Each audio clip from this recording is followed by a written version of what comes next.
Tidak semua pembunuhan membutuhkan senjata. Tidak semua kematian meninggalkan pelaku.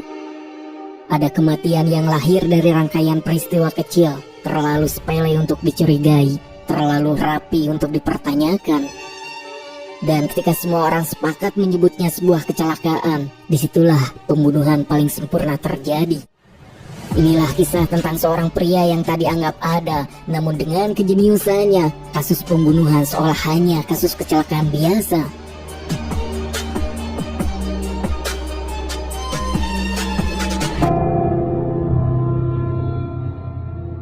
Saat itu di siang hari bolong, dikarenakan adanya sebuah mobil pengangkut galon yang terguling di tengah jalan, kemacetan panjang pun tak terhindarkan.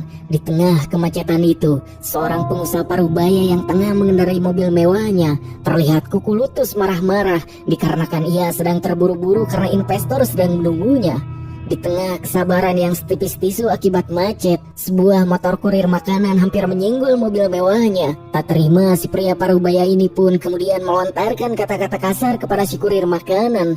Mendengar ocehan si pria paruh baya, si kurir makanan pun membalas dengan sebuah gestur tangan ledekan yang seketika membuat emosi si pria paruh baya tak terbendung. Di mana seolah emosi sudah mengalahkan logika, si pria paruh baya pun langsung mengejar sang kurir tanpa memperdulikan area sekitar. Namun anehnya saat mencoba mengejar si kurir, si pria paruh baya selalu mendapatkan hambatan. Dari mulai nenek-nenek yang sedang menyeberang, seorang wanita cantik yang membuatnya tak fokus, serta sebuah truk yang hampir membuat si pria paruh baya celaka.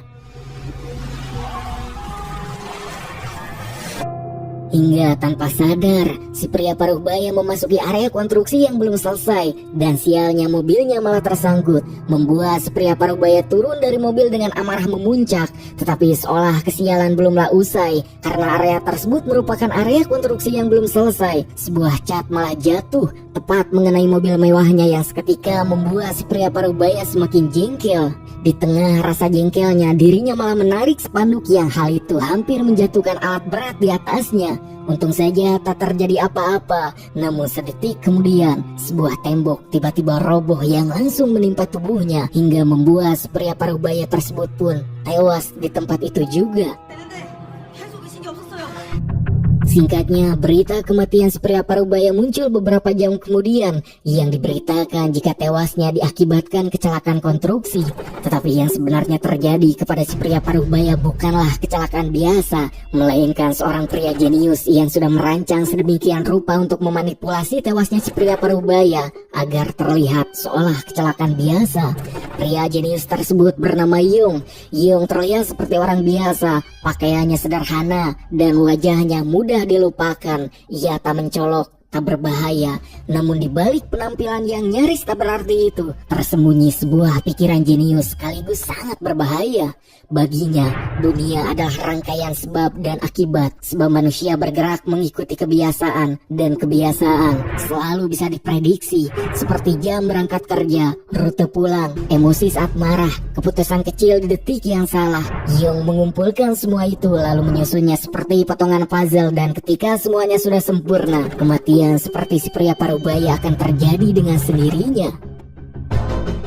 Di balik layar, Yung memimpin sebuah organisasi rahasia bernama Petugas Pembersih, sebuah kelompok pematen bayaran yang bisa melenyapkan targetnya tanpa pernah meninggalkan jejak pelaku. Di mana diceritakan, organisasi Petugas Pembersih bukanlah organisasi besar yang tak memiliki kantor resmi, tak memiliki logo, tak punya nama yang dikenal publik.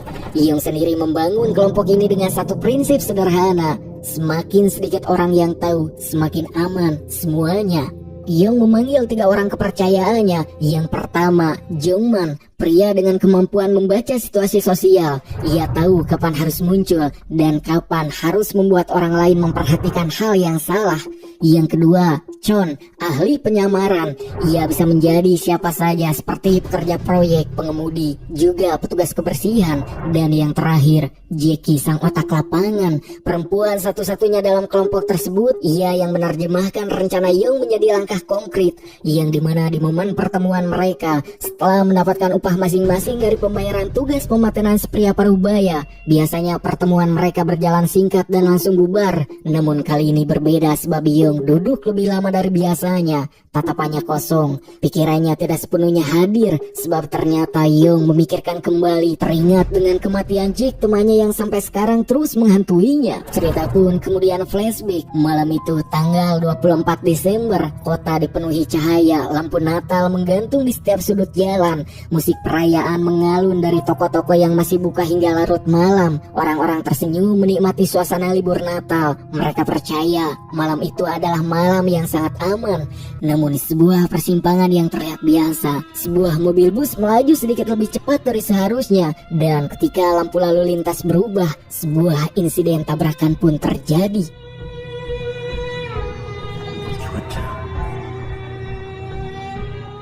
Dalam insiden kecelakaan tersebut tak ada ledakan besar, tak ada jeritan panjang dari para korban. Yang ada hanya suara benturan singkat, lalu suara pun seketika hening. Seorang pria tergeletak di jalan. Pria tersebut bernama Jack, dimana setelah itu polisi kemudian langsung memasang garis pembatas, dan para saksi yang melihat insiden kecelakaan langsung dimintai keterangan. Yang mana berdasarkan keterangan para saksi serta kondisi keadaan TKP, kesimpulan awal langsung ditulis para media, yaitu jika insiden kecelakaan merupakan kecelakaan lalu lintas biasa yang terjadi di malam Natal, yang hal tersebut seolah dipercayai oleh semua orang. Namun karena Young memiliki satu kebiasaan aneh, yaitu dirinya selalu memperhatikan detail kecil. Ia menata posisi mobil Jack, sudut benturan, jarak antara lalu lintas dan zebra cross. Ia mendengarkan ulang kesaksian saksi, nada suara mereka, urutan kejadian yang mereka ceritakan. Semuanya terdengar masuk akal, namun justru itu yang membuat Young gelisah, karena menurutnya tak mungkin semua terjadi begitu kebetulan. Setelah pertemuan selesai, Jungman dan Chon diantar pulang oleh Jackie. Di dalam mobil, Jungman akhirnya bertanya, kenapa Young terlihat sangat terganggu dengan kematian Jack. Jackie terdiam beberapa saat, lalu ia menjawab, karena Jack bukan sekadar teman. Jackie lalu menceritakan sesuatu yang jarang dibahas. Young dan Jack adalah pendiri organisasi petugas pembersih, dan Jack juga merupakan orang yang merekrut dirinya. Dan Jackie tahu jika Young dan juga Jack tumbuh bersama sejak muda serta masuk ke dunia gelap bersama dan bertahan hidup bersama. Jack adalah satu-satunya orang yang benar-benar memahami cara berpikir Young, dan jika Jack mati karena sesuatu yang menyerupai metode mereka sendiri, maka itu berarti satu hal, ada orang lain yang memainkan permainan yang sama. Tentu saja mendengar cerita Jackie membuat Chon dan juga Jungman sedikit khawatir. Terlebih lagi keduanya tahu jika kini penyakit delusi yang diderita Young semakin parah. Keesokan harinya, Young terlihat berada di sebuah atap gedung, di mana dirinya dari kejauhan sedang memberikan instruksi kepada seorang perempuan bernama Young-sun yang ingin menyewa jasa tim pembersih dengan menaruh sebuah berkas dokumen yang berisi informasi target. 쓰레기통 보이시죠? 그 앞에 쓰레기통에 버리시면 됩니다.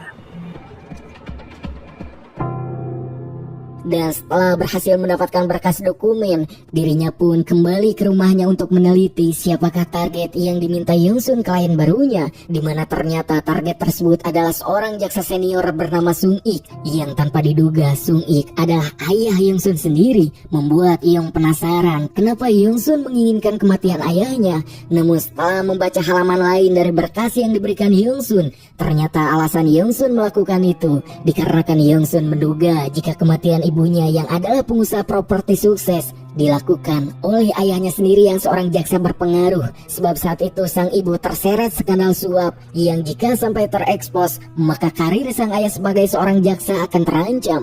Mendapati kenyataan itu, Young mempelajari berkas itu dengan teliti seperti rekaman lama, berita arsip, detail-detail kecil yang luput dari perhatian umum. Yang mana Young pun merasa jika motif Sung-ik mempateni istrinya sangatlah kuat. Namun sebuah keanehan malah dirasakan Young, sebab metode kematian ibunya Young-sun sangat mirip dengan kematian Jack, yaitu meninggal akibat kecelakaan lalu lintas serta saat masih hidup. Jack pun pernah memberitahunya jika kematian ibunya Young-sun yang diberitakan terasa ganjil, di mana saat itu Jack berpendapat jika kemungkinan adanya organisasi pematen bayaran lain yang memiliki metode yang sama dengan mereka. Namun karena saat itu Young merasa hal itu tidaklah mungkin, Young pun tak terlalu menyimak perkataan Jack. Singkatnya, Yong menerima pekerjaan yang diminta oleh Yongsun, di mana kini Yong bersama ketiga rekannya sedang mendiskusikan langkah yang harus mereka tentukan dalam mengeksekusi Sung Ik si jaksa senior. Mereka pun merundingkan berbagai metode yang bisa mereka gunakan, seperti kecelakaan lalu lintas. Namun setelah divisualisasikan, hal itu terlalu beresiko sebab terlalu banyak korban tak bersalah yang akan terlibat. Dan pada akhirnya Jackie mengusulkan satu metode, yaitu sengatan listrik. Mendengar hal itu, Yong dengan seksama kemudian memperhitungkan kemungkinan hal itu jika dilakukan, di mana setelah mengamati keseharian Sung Ik yang akan menjadi targetnya, Yong pun menyadari jika apa yang dikatakan Jackie kemungkinan bisa dilakukan. Namun ada satu syarat penting, yaitu hujan, sebab air akan menjadi media sempurna untuk mengeksekusi Sung Ik, karena nantinya semua orang akan menyebut kecelakaan yang menimpa Sung Ik sebagai sebuah musibah. Namun tanpa Yong dan rekan-rekannya tahu, di dunia maya seorang YouTuber misterius mulai menarik perhatian para audiens, sebab si YouTuber misterius selalu melakukan live streaming dengan membahas tentang kematian-kematian aneh yang terjadi yang selalu terlihat seperti kecelakaan. Bahkan dalam salah satu siaran terbarunya, si YouTuber membuat klaim mengejutkan sebab ia memprediksi bahwa seorang jaksa senior akan meninggal dalam waktu dekat, dan si YouTuber mengatakan jika orang yang bertanggung jawab memiliki julukan yaitu manusia kupu-kupu. Entah siapa YouTuber tersebut, tetapi dari informasi yang diberikan menandakan jika kini informasi tim pembersih yang dipimpin oleh Hyung sudah bocor. Scene pun kemudian beralih ke hari eksekusi si jaksa senior, yang mana apa yang direncanakan Yong ternyata begitu tepat. Sebab saat ini hujan sedang turun, yang mana Yong bersama ketiga rekannya tengah bersiap di posisi masing-masing untuk menunggu momen yang pas.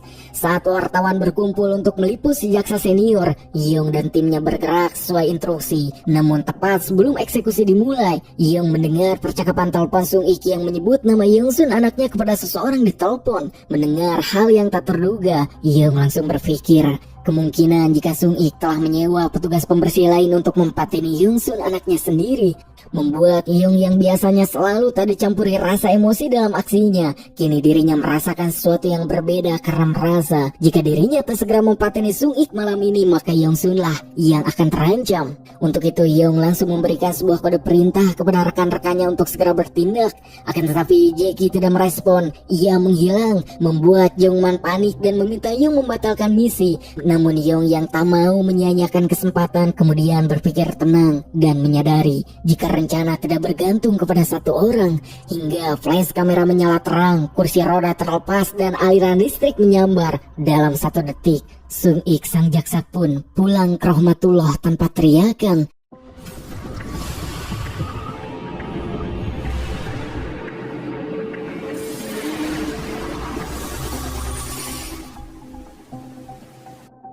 Dan seperti biasa, dunia kembali menyebutnya dengan sebuah kecelakaan tragis.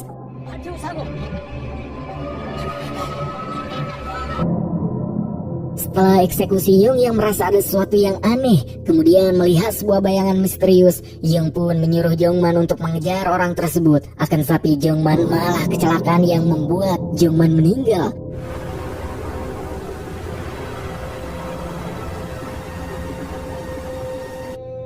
Dimana tentu lagi-lagi Yong harus kehilangan teman yang berarti baginya, dan kini Jackie tetap tak ditemukan.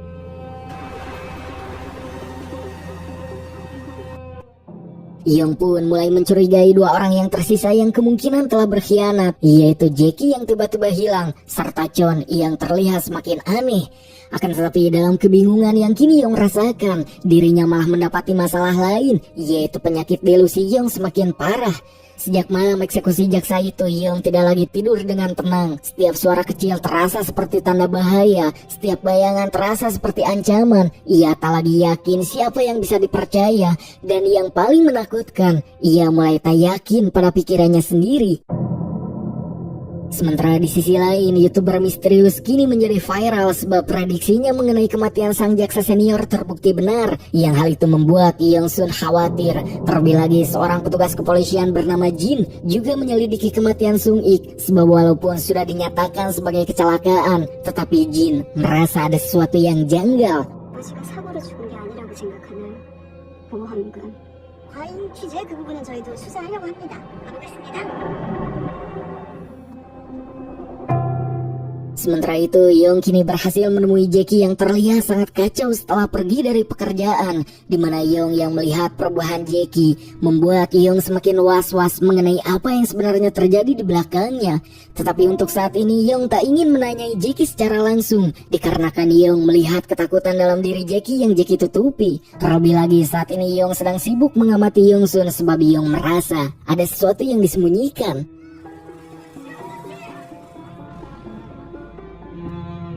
Tanpa henti dari kejauhan, Yong terus mengamati keseharian Yongsun dan merasa ada suatu keanehan dari Yongsun sebab kini wajahnya kosong, matanya sembab. Yong pun melihat polisi datang silih berganti namun tak ada orang asing yang mencurigakan, dimana untuk sesaat Yong merasa dirinya tak perlu lagi mencurigai Yongsun.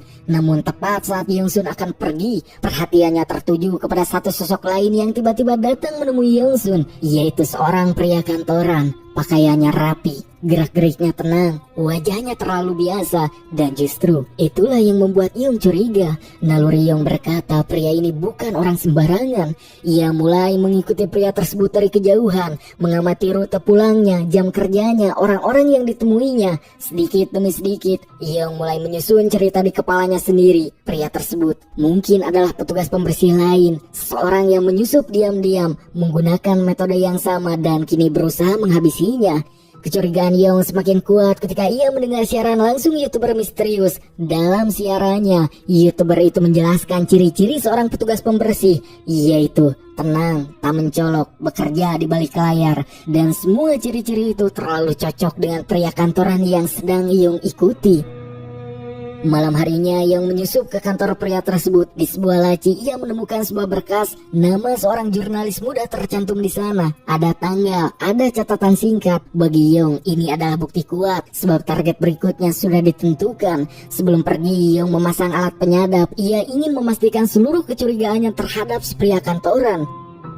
Hingga keesokan harinya Yong melihat detektif Jin datang ke kantor pria kantoran tersebut, di mana detektif Jin menyelidiki kasus kematian jaksa senior. Dan dari alat penyadap yang Yong taruh semalam, dirinya mendengar percakapan penting antara detektif Jin dan juga si pria kantoran mengenai Sung Ik sang jaksa yang memindahkan seluruh uang asuransi kepada Yongsun. Tetapi karena Yongsun adalah anak satu-satunya, hal itu sangatlah wajar. Hingga setelah itu si detektif Jin pergi, Yong kemudian mendengar saat si pria kantoran menelpon seseorang dan berkata untuk segera bertindak jika tak ingin didahului oleh orang lain. Dan bagi Yong, kalimat itu adalah sebuah konfirmasi.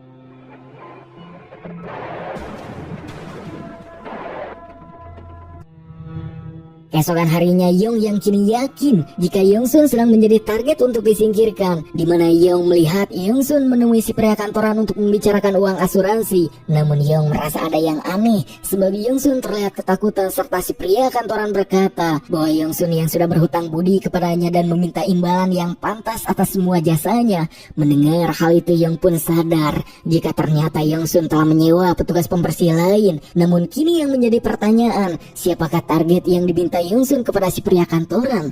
Penasaran dengan semua itu, Yong mengikuti Yongsun ke parkiran dan alangkah terkejutnya Yong sebab ia malah melihat sesuatu yang tak ia duga. Chon, salah satu anak buahnya, ternyata di belakangnya berusaha memeras uang dari Yongsun. Yang bisa dipastikan jika orang yang memberi informasi kepada YouTuber adalah Chon dengan tujuan untuk menakut-nakuti Yongsun. Melihat semua itu dengan penuh amarah, Yong menanyakan tujuan Chon mengkhianatinya. Tetapi Chon yang merasa hal itu bukanlah sebuah kesalahan malah tak mengindahkan perkataan Yong. Dan kini Chon malah menghina Yong sebagai penderita delusi yang menakutkan, yang karena hal itu Jack harus menjadi korban. Mendengar hal itu membuat Yong dengan terpaksa bertindak, yaitu mempateni Chon.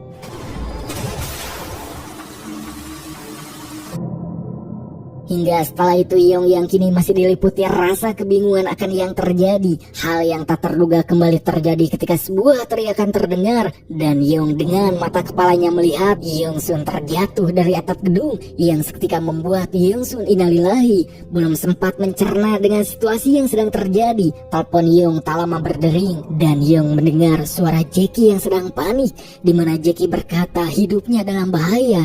Tak mau kehilangan satu-satunya rekan yang tersisa, Yong secepatnya bergegas menuju rumah Jackie. Namun ia terlambat sebab polisi telah lebih dulu tiba dan Jackie sudah tidak tertolong. Mengetahui jika ada sesuatu yang mengincar, Young dengan seksama melihat semua orang dan merasa jika para petugas yang sedang mengurus Jackie merupakan tim pembersih.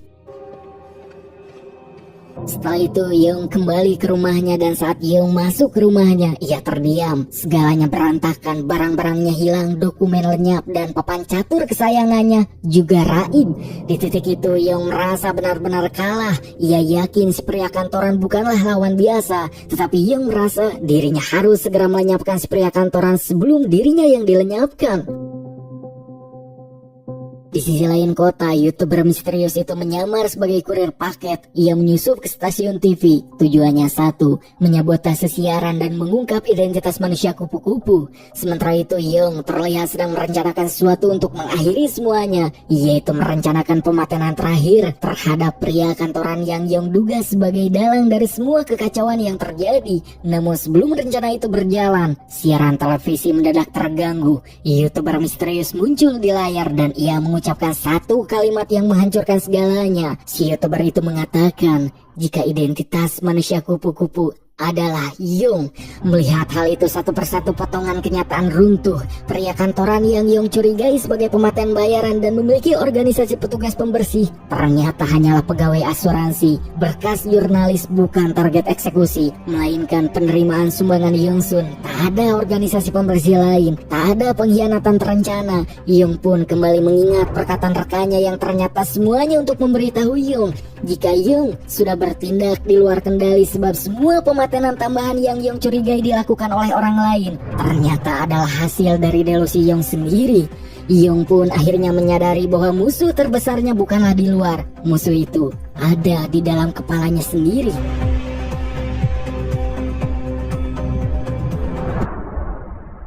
Singkatnya, setelah merasa semua yang terjadi merupakan kesalahannya, Young pun menyerahkan diri ke polisi. Ia mengaku kepada detektif Jin mengenai semua kejahatan yang telah dirinya rancang selama ini. Namun ironi terbesar muncul dikarenakan semua pematenan yang dirancang Young sangatlah jenius dan tak ada satupun celah serta tak ada bukti yang bisa menjerat Young. Detektif Jin pun tak bisa menerima semua pengakuan Young.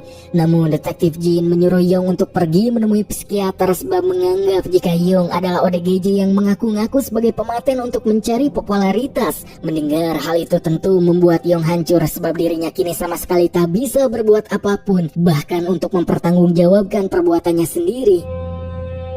Setelah itu Young pun terlihat berjalan dengan tatapan kosong serta kehampaan, seakan kini dirinya tak tahu harus berbuat apa.